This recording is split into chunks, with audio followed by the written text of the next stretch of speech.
Assalamualaikum warahmatullahi wabarakatuh. Perkenalkan, nama saya Mautika dari MC408 Prodi Manajemen. Di sini saya akan mempresentasikan tugas UAS, yaitu mengenai keberlanjutan organisasi melalui pemeliharaan karyawan dan tantangan era 4.0. Pemeliharaan karyawan, keselamatan dan kesehatan kerja atau K3, serta kemampuan beradaptasi dengan era 4.0 adalah faktor penentu keberlanjutan sebuah organisasi. Yang pertama yaitu pentingnya pemeliharaan karyawan.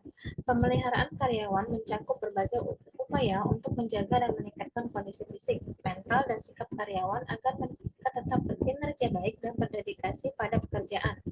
Pemeliharaan yang efektif dapat meningkatkan yang pertama yaitu peningkatan produktivitas. Karyawan yang merasa diperhatikan dan didukung akan lebih termotivasi untuk bekerja dengan baik dan mencapai target yang ditetapkan.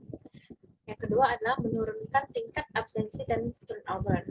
Program kesejahteraan yang baik dapat mengurangi stres dan meningkatkan kepuasan kerja sehingga karyawan lebih enggan untuk absen atau mencari pekerjaan lain.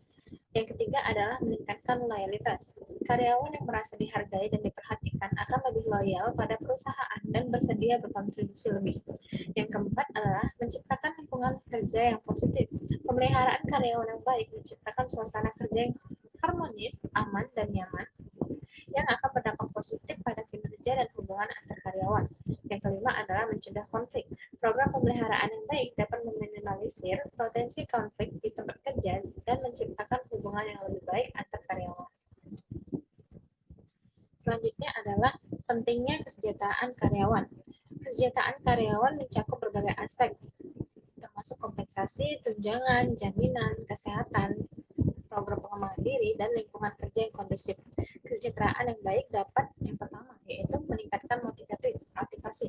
Karyawan yang merasa sejahtera akan lebih termotivasi untuk bekerja keras dan mencapai tujuan perusahaan. Yang kedua adalah meningkatkan kepuasan kerja. Kesejahteraan yang baik dapat meningkatkan kepuasan karyawan terhadap pekerjaan mereka, yang pada gilirannya akan meningkatkan produktivitas dan loyalitas. Yang ketiga adalah meningkatkan retensi karyawan. Perusahaan yang peduli dengan kesejahteraan karyawan akan lebih mudah mempertahankan karyawan terbaik mereka. Yang keempat adalah membangun citra perusahaan yang positif. Perusahaan yang peduli pada kesejahteraan karyawan akan memiliki citra yang baik di mata karyawan dan masyarakat umum. Yang kelima adalah meningkatkan daya saing. Perusahaan yang menawarkan program kesejahteraan yang menarik akan lebih mudah menarik dan mempertahankan talenta terbaik di pasar kerja. Pemeliharaan dan kesejahteraan karyawan adalah investasi yang penting bagi perusahaan. Dengan memberikan perhatian yang serius pada kedua aspek ini, perusahaan dapat menciptakan lingkungan yang kerja yang positif, meningkatkan produktivitas, loyalitas, dan retensi karyawan, serta mencapai tujuan perusahaan yang lebih efektif. Selanjutnya adalah maksud dan tujuan keselamatan dan kesehatan kerja atau K3, serta bagaimana manfaat lingkungan kerja yang aman dan serta dapat mempengaruhi kinerja karyawan. Maksud dan tujuan dari K3. Yang pertama adalah mencegah kecelakaan dan penyakit akibat kerja. K3 bertujuan untuk mengidentifikasi potensi bahaya di tempat kerja dan mengambil langkah-langkah pencegahan untuk meminimalkan risiko terjadinya kecelakaan dan penyakit akibat kerja. Yang kedua adalah menciptakan lingkungan kerja yang aman dan sehat. Ketiga, berupaya untuk memastikan bahwa lingkungan kerja bebas dari bahaya yang dapat membahayakan kesehatan dan keselamatan karyawan, serta menciptakan suasana yang nyaman dan kondusif. Yang ketiga adalah meningkatkan kesejahteraan karyawan. Ketiga tidak hanya berfokus pada aspek fisik, tetapi juga pada aspek psikologi dan sosial. Dengan menciptakan lingkungan kerja yang aman dan sehat, ketiga dapat meningkatkan kesejahteraan karyawan dengan keseluruhan. Yang keempat adalah meningkatkan produktivitas dan kinerja. Lingkungan kerja yang aman dan sehat dapat meningkatkan produktivitas dari kinerja karyawan. Karyawan yang merasa aman dan nyaman cenderung lebih termotivasi dan bersemangat dalam bekerja. Yang kelima adalah meningkatkan citra perusahaan. Penerapan K3 yang efektif dapat meningkatkan reputasi dan citra perusahaan di mata karyawan, pelanggan, dan masyarakat umum.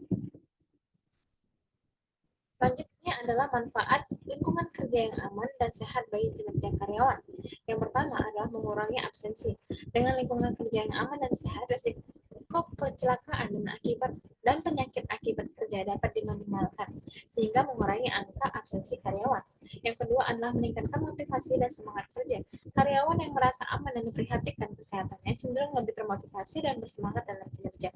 Yang ketiga adalah meningkatkan efisiensi dan efektivitas. Lingkungan kerja kerja yang aman dan sehat dapat menciptakan suasana yang kondusif untuk bekerja, sehingga meningkatkan efisiensi dan efektivitas dalam menyelesaikan tugas-tugas pekerjaan. Yang keempat adalah meningkatkan kreativitas dan inovasi.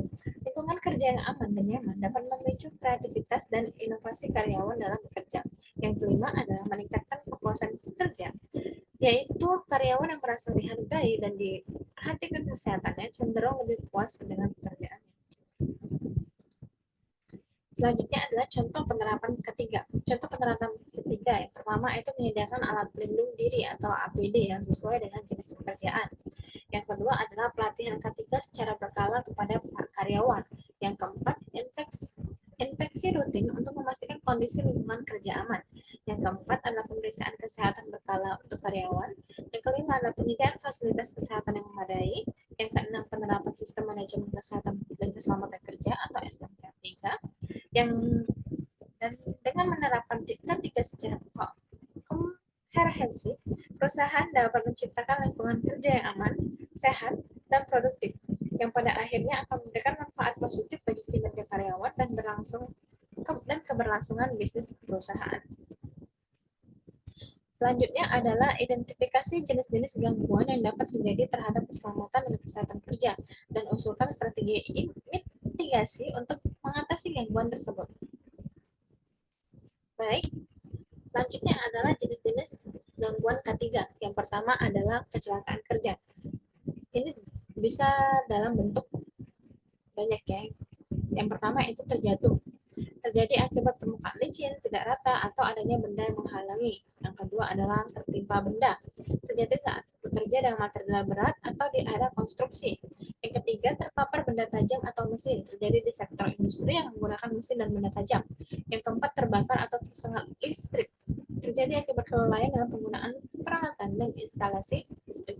Yang kelima adalah terpapar bahan kimia berbahaya. Terjadi saat bekerja dengan bahan kimia yang dapat menyebabkan iritasi, luka bakar, atau keracunan. Yang keenam, terpapar kebisingan. Terjadi di lingkungan kerja dan tingkat kebisingan tinggi yang dapat menyebabkan gangguan pendengaran.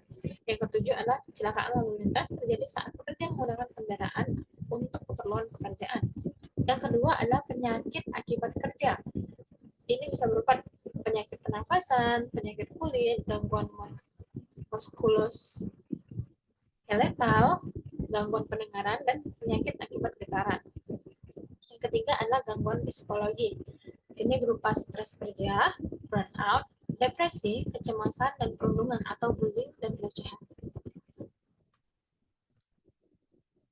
Berikutnya adalah strategi mitigasi. Yang pertama adalah identifikasi bahaya, melakukan inspeksi rutin untuk mengidentifikasi potensi bahaya di tempat kerja, memperhatikan jenis pekerjaan, peralatan, dan bahan yang digunakan, melibatkan pekerjaan dalam proses identifikasi bahaya.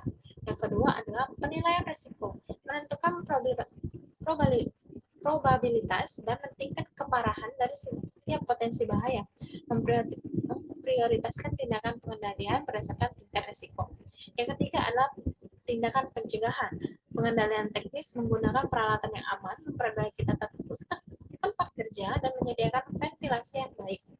Pengendalian administrasi, membuat prosedur kerja yang aman, memberikan pelatihan dan penerapan sistem perizinan untuk pekerjaan tertentu. Penggunaan APD, menyediakan dan mewajibkan penggunaan alat pelindung diri yang sesuai dengan jenis pekerjaan. Selanjutnya adalah yang keempat, pelatihan dan pengawasan. Memberikan pelatihan K3 kepada seluruh pekerja, melakukan pengawasan rutin untuk memastikan penerapan prosedur keselamatan, menyelenggarakan program konseling dan konsultasi untuk membantu pekerja yang mengalami masalah kesehatan atau psikologi. Yang kelima adalah evaluasi dan perbaikan.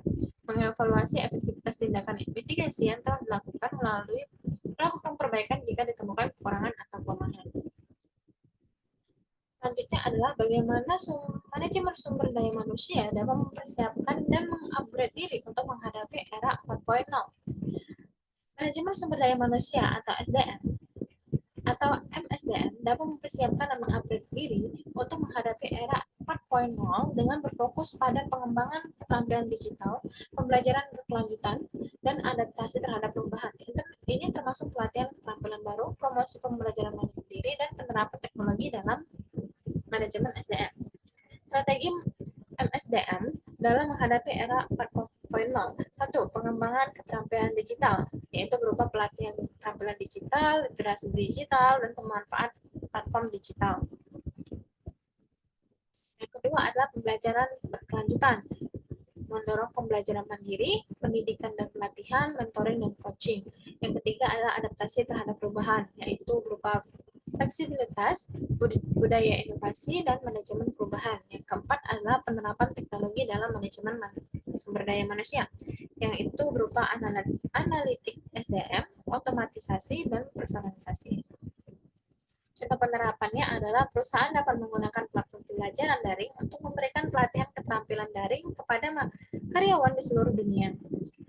Perusahaan dapat menggunakan analitik SDM untuk mengidentifikasi karyawan yang berpotensi menjadi pemimpin masa depan dan memberikan mereka pelatihan kepemimpinan yang sesuai. Perusahaan dapat menggunakan sistem manajemen kinerja digital untuk memberikan umpan balik yang lebih sering dan personal kepada karyawan. Dengan mengadopsi strategi-strategi ini, MSDM dapat membantu organisasi untuk tidak hanya bertahan, tetapi juga berkembang di era revolusi industri 4.0.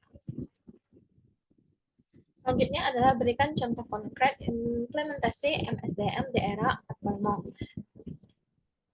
Contoh-contohnya yaitu berupa rekrutmen dan seleksi, yang berupa pemanfaatan platform digital, penerapan sistem ATS atau applicant tracking system, yang selanjutnya adalah rekrutmen berbasis data, dan wawancara virtual. Yang kedua dalam bentuk pelatihan dan pengembangan, yaitu adalah e-learning, pelatihan berbasis simulasi, pelatihan berbasis data, micro-learning. Yang ketiga adalah manajemen kinerja, yang berupa dapat sistem penilaian kinerja digital, penggunaan KPI atau Key Performance Indicator digital, dan umpan balik berupa. Selanjutnya adalah pengelolaan talenta, yang dalam bentuk analisis data talenta, manajemen talenta berbasis cloud, program pengembangan karir berbasis digital. Yang kelima adalah pengelolaan kesehatan dan kesejahteraan karyawan, yaitu dalam bentuk aplikasi kesehatan, IoT atau Internet of Things untuk kesehatan, dan program kesejahteraan digital. Yang keenam adalah otomatisasi proses HR, berupa chatbot HR, otomatisasi penggajian dan administrasi. Baiklah, itu saja presentasi dari saya. Lebih dan kurang saya mohon maaf. Saya akhiri. Wassalamualaikum warahmatullahi wabarakatuh.